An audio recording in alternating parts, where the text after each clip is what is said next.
All right, everyone. Welcome to PC Dive Club, the dive club that dives. This is all for you two, baby. First, let us start off with thanking our friends of PC Dive Club, Misty Curtis, who's the STEM educator at Skater's Choice Family Fun Center. She provided the meal tonight, which were some lovely sub sandwiches and a fruit tray. She's going to be speaking here in a minute. We're going to go over a couple events that we've got coming up. Is the underwater Easter egg hunt. Is that reversed? Guess what? I just got the baby. Nice. Rick found the baby in the king cake. That means he's the next one to get pregnant. So the next event we've got is the underwater Easter egg hunt. And that is going to be April 12th at St. Andrews State Park Jetties. Registration is from 9 a.m. to 9:45 a.m. And then the event will kick off from there. So don't be late. That time of the year, I'm not sure how busy the gates normally are, but so. Yeah, so there's still a little cooler, so. Yeah, so there can be sometimes a little bit of wait at the gate, so if you don't have a code, make sure you get in line early. This is where we will basically take special Easter eggs, which are painted rocks, and we will hide them all throughout the kiddie pool, nothing outside of the kiddie pool, all throughout the kiddie pool, and normally about 60 plus divers make a mad rush to they storm the shores of St. Andrews and they hit the water, and then they, like a bunch of little maniacs, running around gathering rocks, and then they come back up, and we have prizes for most rocks, most of one color, and then we also have some special rocks and special eggs. They're eggs. And Santa's real. And then we also have a golden egg, and you get various prizes like free memberships and local businesses. If you're a local business and you'd like to contribute to get your name out in front of the public at this event, which is a huge event, just let me know. diveclubpc@gmail.com. You know, I'm Eric Pierce. I'm a little obsessed with the. Hi. I'm a little bit obsessed with the SS United States being moved down here. Have y'all been tracking that? Yeah. Which is incredible to me. I mean, it's I don't know. There's just something so beautiful and traditional and impressive about it. And it's made it. I mean, it's for 70 years. It's held the speed record crossing the Atlantic, and now it just even being towed. It came into Mobile 2 days early. And they are preparing it a reef. Now, Okaloosa County is the one who's been paying for all this. Some of the neighboring counties around there are getting kind of competitive, and basically dive shops around here are going to live or die on where that thing's sunk, because that's going to be the big draw for everybody coming down here on vacation. And right now, the counties on the west side of Okaloosa County have been coughing up money to try to get it to be dropped on the other side of Fort Walton. And Pat Green, who owns this dive shop, he's asking for anybody that's available to come to City Hall. I think it's going to be, excuse me, let me look at my cheat sheet here. I think it's on this coming Tuesday, so I realize it's the middle of the day, so it's a little bit of a big ask. But 9 o'clock to 11 o'clock at the TDC conference room in Panama City Beach City Hall. We're going to put this as an event on our Facebook page, so you don't have to take notes right now. But if you can make that he wants as many butts and seats as possible to make sure that Bay County knows that we want to be competitive with those other counties, because if it's sunk on this side of Fort Walton, it's going to be huge business for the dive industry down here. If it's sunk on the other side, it's really going to draw tourists away from this area. So very important thing to try to influence. When I was talking to Pat about this the other day, he's very concerned, because normally Bay County has been very, very good in the past about donating towards all the reefs that we have out here already. But the money that's normally allocated for that, they've reallocated for Top Golf and this pirate adventure of Dolly Parton. And it's like those are nice things to have, but it's not why you'd come to Bay County. People are going to come to Bay County for this ship. So again, if you have any availability, or if you have any friends that are interested that have availability, Pat's just looking for the dive clubs. I mean, there's 155 of us. Yeah. He's looking for anybody that's available to fill seats, to make sure to send a message to our representatives here in Bay County that, if they have a pot of money for tourism, rather than going to a golf place, it should go to a dive location. Well, is that already a done deal, that the money's gonna go towards them, or you don't? That's what they told him. That's why Pat's gonna go and speak at this meeting. And he's just asking Pat's done a lot for us. I mean, we're Right. meeting at his place right now. He gives us all our discounts. Club event, that was a sign in and get it. Yeah, I'm gonna do that. I haven't had a chance. We were just talking about this today. I'm gonna put it on there tomorrow morning so you can. And if you wanna see it before it's sunk, as soon as you come out of the Mobile tunnel, it's right on the left. Oh, you already saw it? Oh, yeah. Oh, nice. See, I see it every day. So we also might try What was the date on that meeting? Tuesday. This next This Tuesday? This Tuesday. Yeah. This Tuesday. Yeah, 9 o'clock to 11 o'clock. I don't know this exactly. when Tuesday, it's 9 supposed to- o'clock to 11 o'clock. Yeah. Panama City Beach Courthouse. Yeah. We're working on the Aquanauts event. We're getting that hammered out, so we've got that on the books coming up sometime probably in June-ish. Yeah. But we don't have a firm date yet. And then we also have a jetties cleanup. I think that was for what, May 7th? June 7th? June, yeah. June 7th? So June 7th, we're gonna do June 7th. And so hopefully get like 300 plus pounds of garbage off the rocks. Someone was just at the jetties, I can't remember who it was, and said it was completely trashed. There was trash everywhere. Yeah, a lot of tulip cans are out there. and So it's really pipes, important. tree limbs. It's really important for us as divers. Like if you're gonna go jetties diving, take a mesh bag with you, and pick up along the way. And we've been. I was just reminded for the Easter egg hunt, we are going to need volunteers, people to run around laying eggs. So scuba bunnies, we're going to need scuba bunnies, and we're also going to need people to help sign up with sign up, and then with check in, counting all the eggs. What time do you want those people to be there to set up? 8 o'clock. Yep, hit the gate at 8.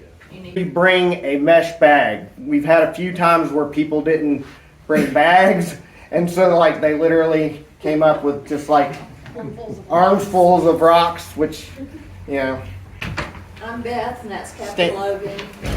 We're board members of the Man and Sea Museum, which is open from 10 to 4, Wednesday through Saturday, west end of the beach, past Highway 79. But besides being a walking billboard, we do have great merchandise.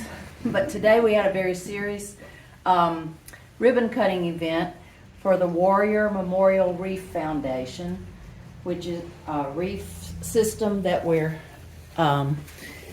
setting up off the beach here. It's south of Seltzer Park. It's a memorial reef for divers to put their cremains, can be located there. Not only military divers, but first responders and canine animals also can be placed there. So it's a brand new foundation. We are very fortunate to have it here in Panama City. There's going to be a stream of these memorials between here and Pensacola, and we're the first ones that have gone down here. So this has information if any of y'all are interested. Awesome, thank you.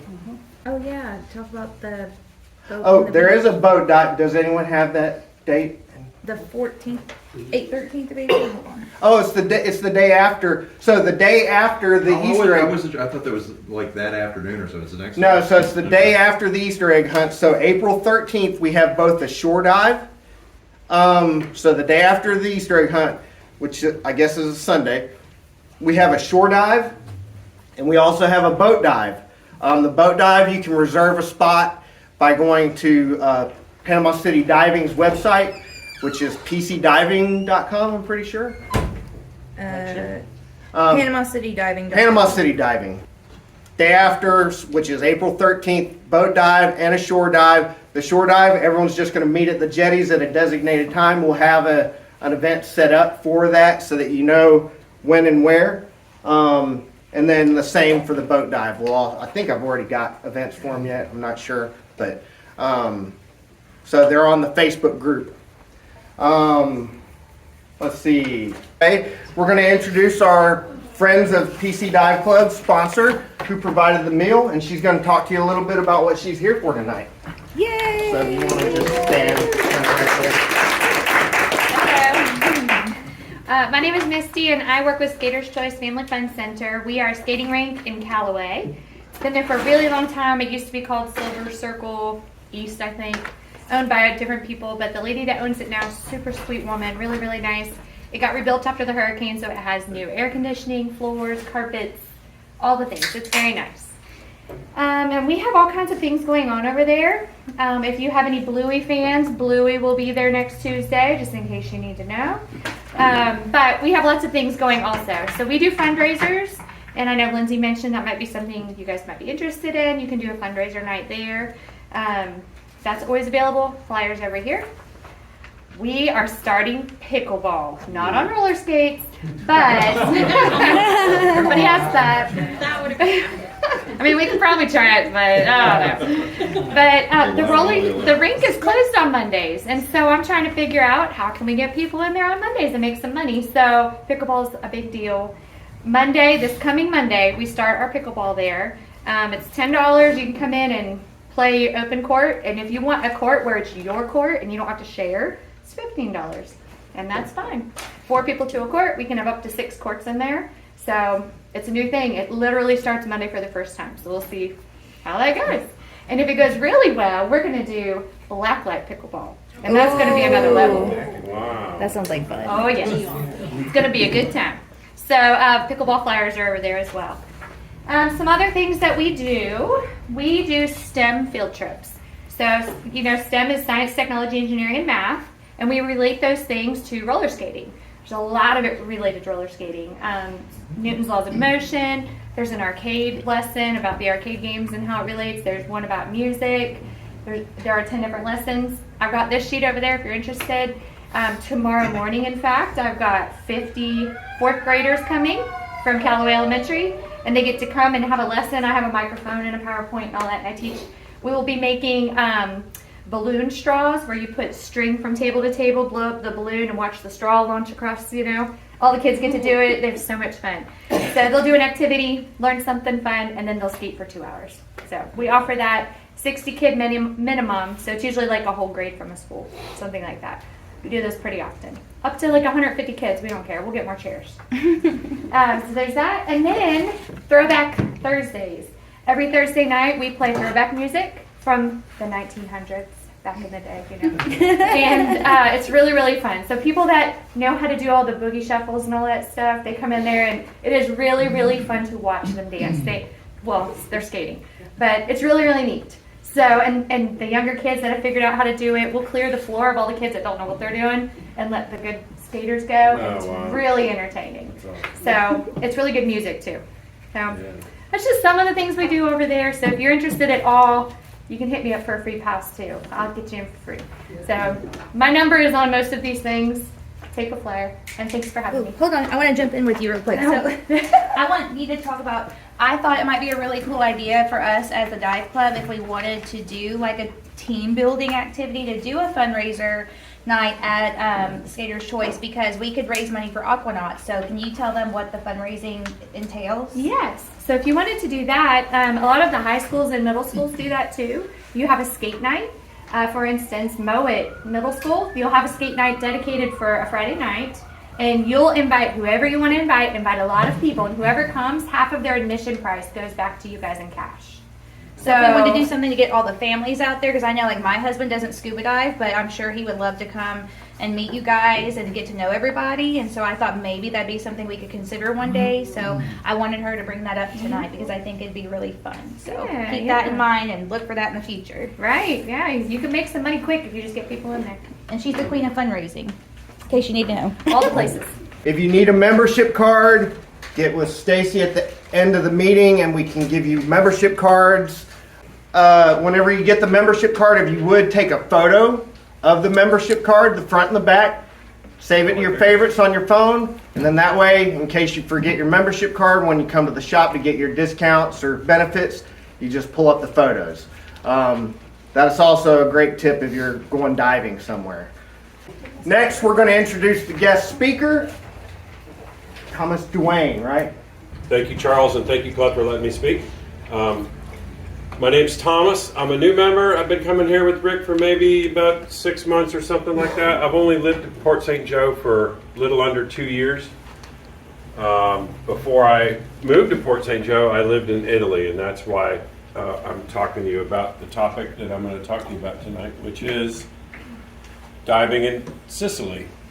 So I've lived there a lot, and I've dived there a lot, so I thought to kind of just tell you guys a little bit about diving there. It's different. It might not be the best diving capital of the world, but it has its own interesting things, which hopefully I'll present to you tonight.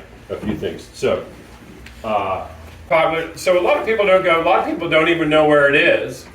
But this is Italy. This is the Mediterranean, obviously. Sicily is the island that's just at the toe of the boot there, they call it.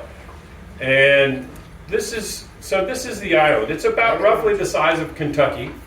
And if you notice, it's situated at the top corner of this shelf right here, which is actually part of North Africa. So the island itself sits on a different plate than the mainland does. And where those two plates converge underneath here, there's like a subduction zone or a rip zone. So it's a highly volcanic area. And that runs all the way up through Italy. So that's why you have Mount Vesuvius up near Naples. And then down here where I lived, it continues on, and we have Mount Etna right here. You can see this volcano right here. That white part, that's snow and smoke. Mount Etna is the largest, most active stratovolcano in Europe. She's always smoking. Usually every 6 months or so, there'll be an eruption of some sort from Mount Etna. And I lived kind of in this area and I worked down here. So in my commute back and forth, it was very common to see lava coming down from Mount Etna while you're driving, which is kind of neat at night. So all that to say, Sicily sits on a kind of an outcrop of land, like a pinnacle. So it's very steep. You can see all this area here. It drops off real quick. So it gets quite deep. And that's one of the most interesting things to get used to when I first got to Sicily was I was used to diving in Virginia Beach and Florida, and like especially in Virginia Beach, you got to get on the boat at like 6 in the morning, and you have like a 2-hour boat ride, and you fall asleep and you're on your second nap, and you finally wake up and they say it's time to dive, and you jump in the water and it's like 85 feet deep. Like, really? We've been going east forever. Sicily is not like that. Sicily, there's places where I would go dive, and you could stand on the rocks on the shore, and if you give a good baseball throw, you could throw a rock to about 120 feet. So it goes quick. And I did a lot of diving from my car because I didn't own a boat, so I would just take my car, I would get on Google Maps and I'd find strategic places where I could kind of get my car, and I would walk down the lava rocks. The beaches here there are a lot of nice ones, but it's not just one strip of coastline like in Florida. There'll be a secluded sandy beach, and then there'll be craggy volcanic rocks for a while, and then a nice secluded sandy beach, and then more volcanic rocks. So it's varied. All around the island it's varied. And some places you can get really close with your car and you can just beach dive, and I did a lot of that. Some places you'll take boat rides out, but I did a lot of diving here in this cool town, if you can see. So Google Maps fixed it for you. It says Syracuse, because that's what we call it. What the Italians call it is Siracusa, and that's the ancient city of Siracusa, where smart Greek guys, you know. He lived there. Paul stopped by there, the Prophet Paul. So anyway, famous town, great diving. I did a lot of diving in this area. So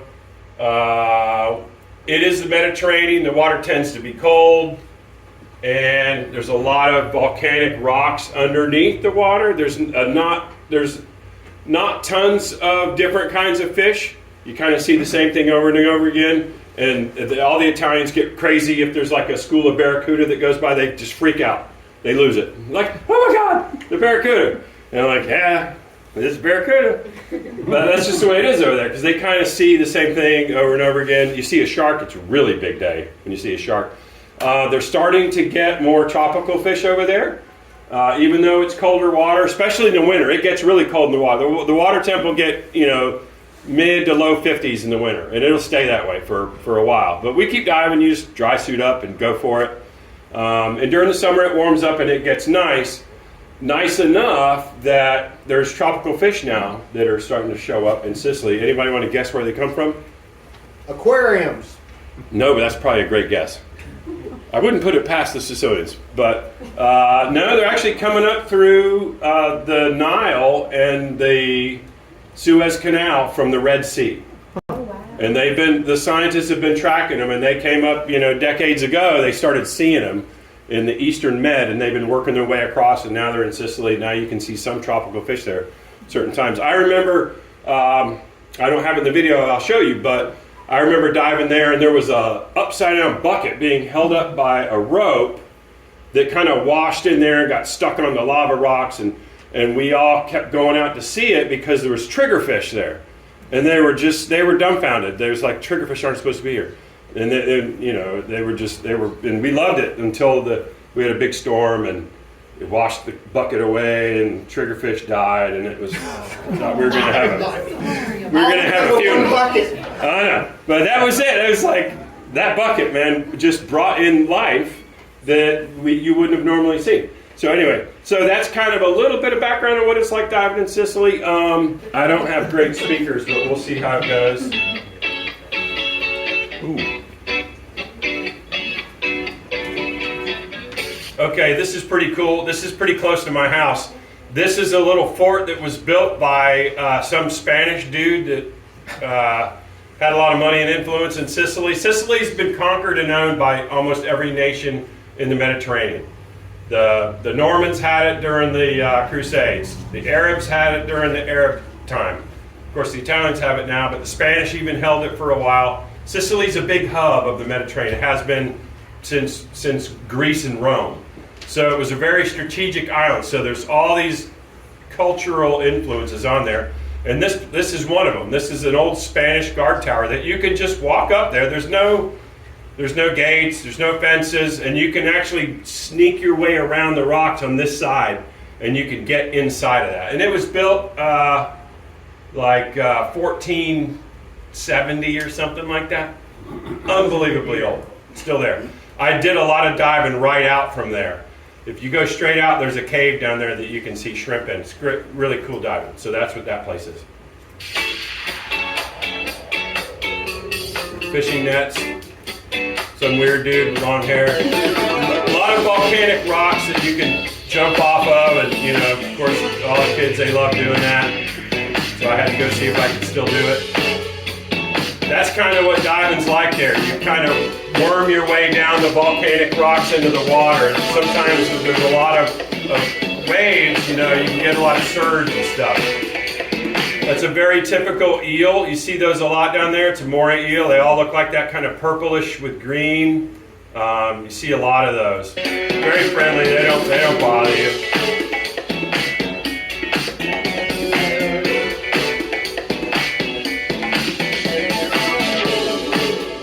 There you go. So you know that song, Chestnuts Roasting by an Open Fire? Jack Frost nipping at your nose? These are that's not Jack Frost. His name's probably something like that. But these are roasted chestnuts in there. They're all white because they dumped salt down in there, and this is like a charcoal smoker.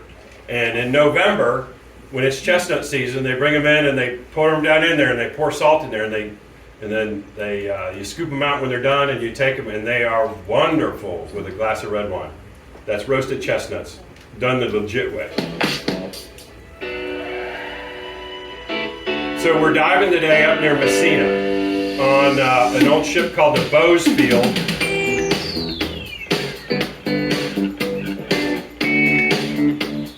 Okay, so it was a steamer that ran aground up in the Straits of Messina, and if you've listened to Police back in the day, they probably played this music at the throwback day on Thursdays at the skating rink. But remember that song, the Police, when they sing about the Scylla and the Charybdis? I don't know. It's kind of an obscure part of a song, but anyway, that's at the Straits of Messina, and it's Greek mythology, and the Scylla is the I don't know. One of them's the currents, and the other one is the creature that eats you when you get thrown upon the rocks. And I forget which one's which. But that's where we're at up in Messina, and that's right where Sicily almost touches the toe. So it's a very narrow strait, and you'll see it in the video. And that's why the currents are really bad in there. And that's why there's a lot of shipwrecks there, because it's just kind of dangerous to go through there. So this steamer ran aground in 1892 with a load of coal. And that's what we're going to dive on today.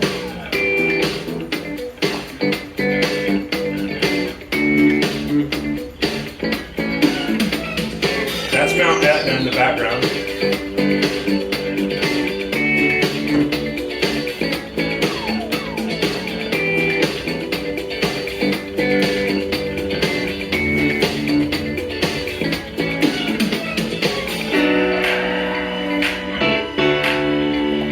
Typical Italian fashion. This is the dive club that I was with there.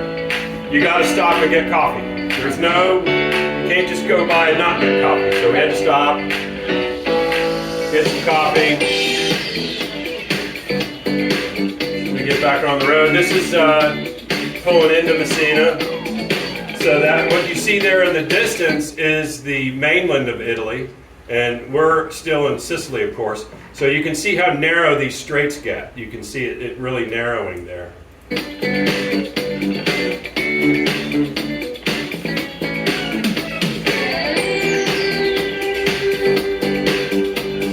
don't know whose house that was. It's like the Duke of Messina or something. Pretty nice looking house. Yep. So this is where we're going to dive, right off these rocks. And that's a little ferry that's going back and forth from the mainland to Sicily.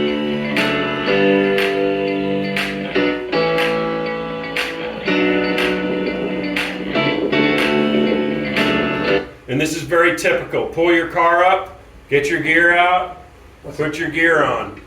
You're probably gonna get naked, and there's, you might, when you get done, there's no showers, you're just gonna get back in your car and go.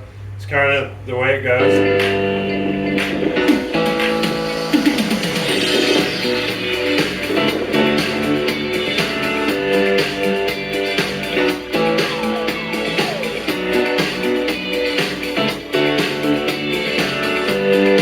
Our club drove up from Catania and we met the Messina's club. So this is two dive clubs together. And you can see a lot of these guys have cameras, and so they love doing it. Most everybody's wearing dry suits. There's a couple with scooters, you'll see. There's a lot of really good divers in Sicily. A lot of really good divers. They do so much in the water there. They spear fish.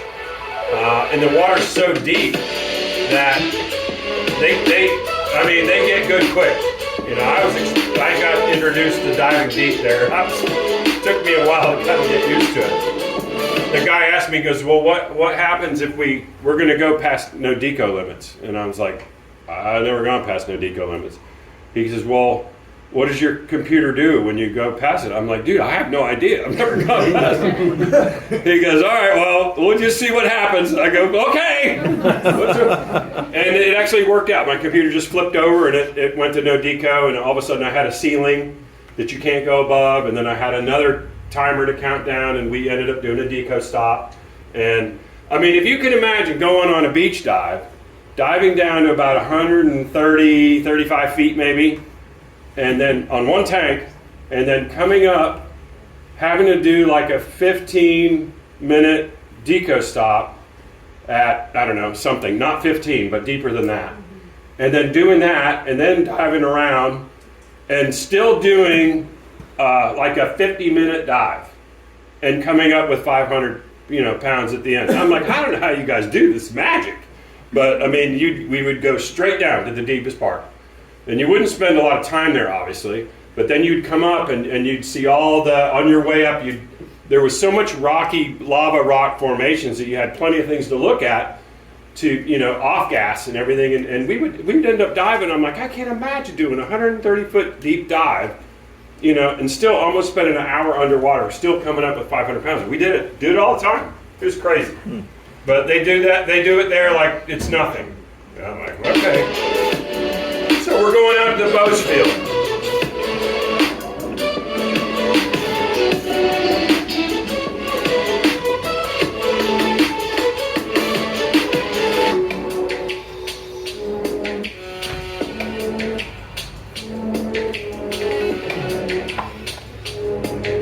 The Bose Field sits right off the beach there, and the bow, I think the bow of the Bose Field is pointing towards land, and it kind of slips off down, and the stern goes way down to deep. And I think the bow is at like 80 feet, and I think the stern is like, I don't know what, probably 170, 180 feet. So it's kind of wild. It sits at an angle. There we are going out. I thought that was a cool shot. Guys on the scooter. And we're just kind of going out looking for the bow of this ship.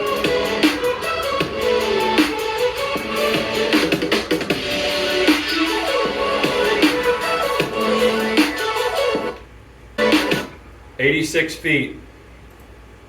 86 feet. 59 degrees. There's the bow. You can just barely see the bow. Can you guys see it? I can see it on my computer. I don't know if you can see it on the screen there.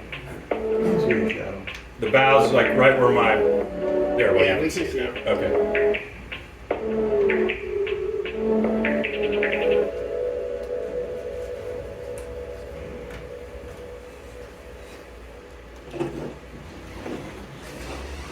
All right.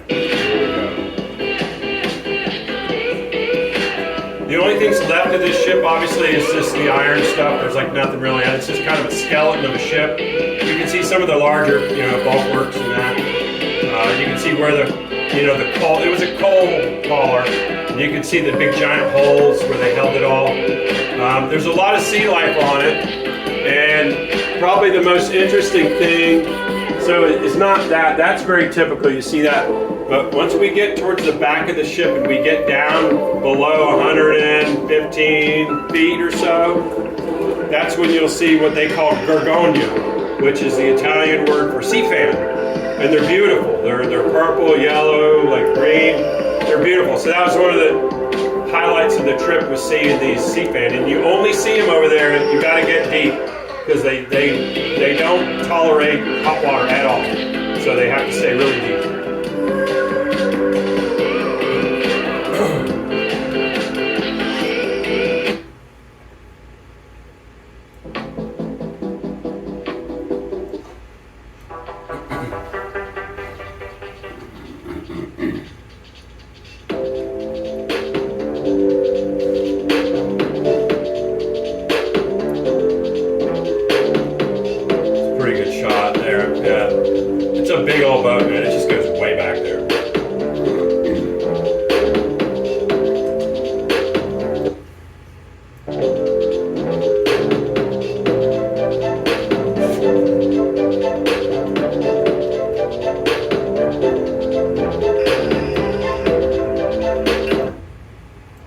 Anybody know what this is? Is it a starfish?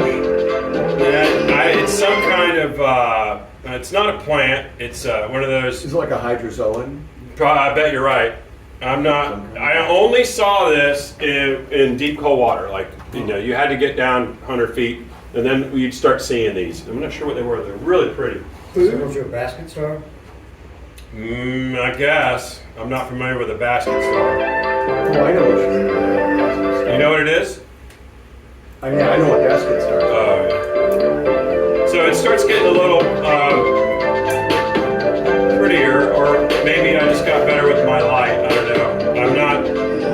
I don't claim to be a very good underwater photographer. I struggle with holding the camera straight, to be honest with you.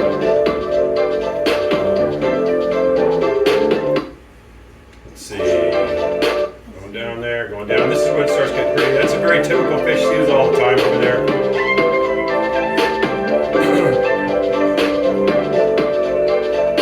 And there goes the Gorgonia. Here we go. So now we're down looking at the Gorgonia. And I wish that I would just hold the camera still and they'd be a lot prettier. But I will have to admit something, and now that we're talking about it, so about now, and maybe just a little bit before I was shooting this video, first and only time I was narked out of my head. So I don't know if you guys, anybody ever been narked? Yeah, I was gonna ask you about that. Yeah. Okay, I never had until I went on this dive, and I was, and I'll admit it, and it was my own error. Fortunately, I was with a bunch of people, so we were all together, but we were deep. We were like 130, probably 140, something like that. And my buddy, I'm running my camera, he's running his camera. He looked at me and he waved, he goes, come on.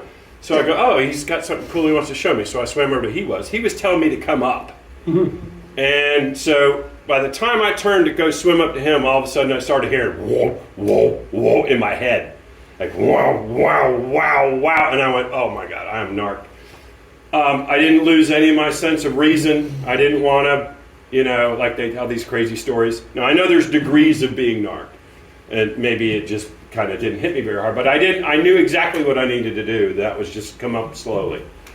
So I did. I just came up a little slow, and I was still shooting video. I was still looking at the sea fans and everything. It was just like the horns in my head are loud. That was all when I was shooting this. So it's kind of interesting. It's probably why it was so wobbly. Wobbly? Yeah, probably. But as fast as it onset, it went away very quickly too. As soon as I came up to a more reasonable depth, like 120 feet, it kind of went away. I think you did a pretty good job. Considering. I guess.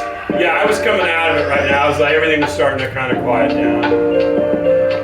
And, I'll admit it, I did, when I came back and looked at my depth gauge, I'm redoing my logs and writing all this stuff. My you want to know what the deepest depth of my depth gauge read? 160. Whoa. 160 feet. That kind of scared me. I was like, I had no idea I was that. I had no idea I was that deep. But these Italian guys, they didn't think two thoughts of it. What size cylinders were y'all using? Regular. As far as I know, everybody was diving regular air. Like, the cylinder's steel, probably high pressure steel. That's the norm over there. okay.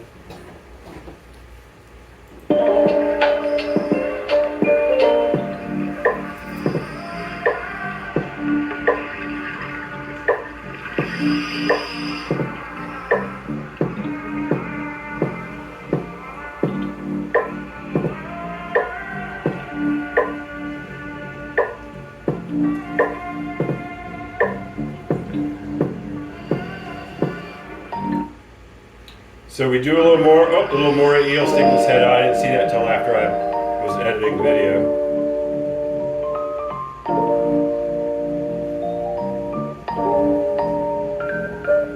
So now we're kind of rallying up. Hey, it's time to go. And we depart the bow. And we swim back. And I wanted to stop here just to show you a couple things. So these big concrete blocks, you see a lot of those? What we see a lot of over there also, imagine that concrete block with a big giant hole in the middle of it. And you see those from time to time. If you will let me yammer on a little more after this video is done, I'll explain to you what they are. They're old ancient anchors from Greek times and Roman times. They would make anchors out of concrete or rock, but they made concrete. but these aren't. I think this is just riprap from the jetties. But they look kind of like that. When you come across an old Greek or Roman anchor, they'll look like a big block with a hole in the middle. So we come back, we do our deco stop, and then in true Italian fashion, you have to stop and have a nice meal. So that's a little bit of what it looks like to dive in Sicily. And if I could just show you a couple more things. Do I got time, Charles? Yeah. You got to get the hook out. Get the hook out if you need me to go, exit stage right. Briefly. Okay, so you see a lot of these. Anchor, right? Mm-hmm. There's yours truly holding on to the anchor. What it took me a while to learn was they're not necessarily from a boat. They're from old tuna, what they called a tunaria, and a place where they would capture tuna. And they would use these anchors to hold, they had vast series of nets that were huge, like as big as this room, huge, or bigger, and all in series, and then these anchors would hold them down. And so that's what you see over there a lot over these ancient anchors from those old tuna things. And what I want to show you is kind of what they look like. There's some dudes working one of them down at the bottom. They're pulling up a big giant net. That's their boat, obviously. That's a shark they caught. Typical countryside of Sicily. And then one more thing and I'm done, Charles. Tuna net. There you go. So, can everybody see this thing? Oh, wow. I made my poor wife decipher this for me. She speaks Sicilian, and some of this was like so ancient Sicilian. She's like, I don't even know what that means. But anyway, so this is what those nets are, and this is really cool. They attract the tuna in, and they get in there and they get caught.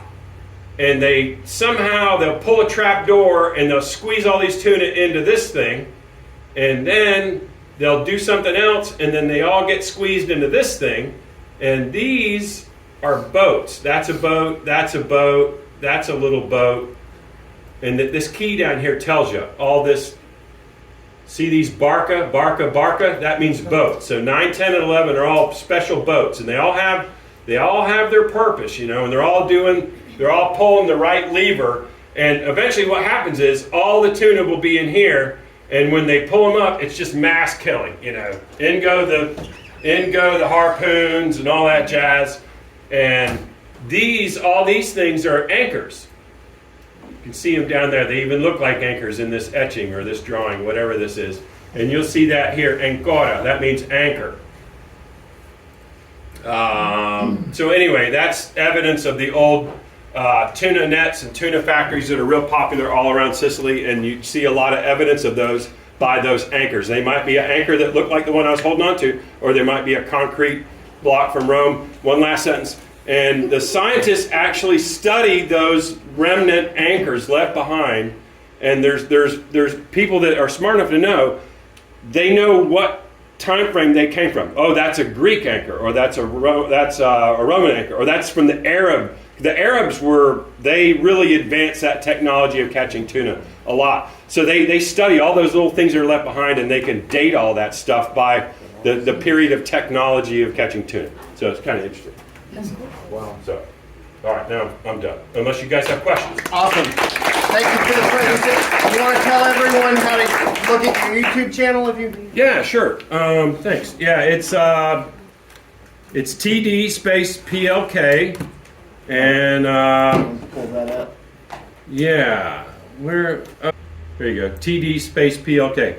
Okay, that's how you can... You can find me on there. I've got I don't know how many videos, but I got a bunch more videos on Sicily. So if you want to see that, please go ahead and enjoy, like, and subscribe, and all that